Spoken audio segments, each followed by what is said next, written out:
கன்னியாகுமரி அருள்மிகு பகவதி அம்மன் கோவிலுக்கு 7 கிலோ தங்கத்திலான விக்கிரகத்தை பக்தர் ஒருவர் காணிக்கையாக வழங்கினார். கன்னியாகுமரியில் அமைந்துள்ள அருள்மிகு பகவதி அம்மன் திருக்கோவில் வரலாற்று சிறப்பு வாய்ந்ததாகும். தினமும் ஆயிரக்கணக்கான பக்தர்கள் இக்கோவிலுக்கு வந்து குமரி அம்மனை வழிபடுவார்கள். கேரளா மாநிலம் கொல்லத்தை சேர்ந்த ரவிப்பிள்ளை என்பவர் பகவதி அம்மனின் தீவிர பக்தர் ஆவார்.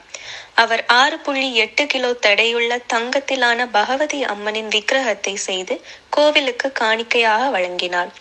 இதன் தற்போதைய மார்க்கெட் மதிப்பு 6 கோடி ரூபாயாகும். இதற்கான நிகழ்ச்சி கன்னியாகுமரி பகவதி அம்மன் கோவிலில் நடைபெற்றது.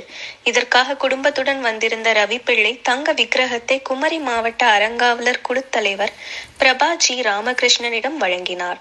அப்போது அறநிலையத்துறை இணை ஆணையர் ஜான்சி ராணி, உறுப்பினர்கள் ஜோதீஸ்வரன், துளசிதரன் நாயர், சுந்தரி, தொகுதி கண்காணிப்பாளர் மற்றும் கோவில் மேலாளர் ஆனந்த் ஆகியோர் உடனிருந்தனர்.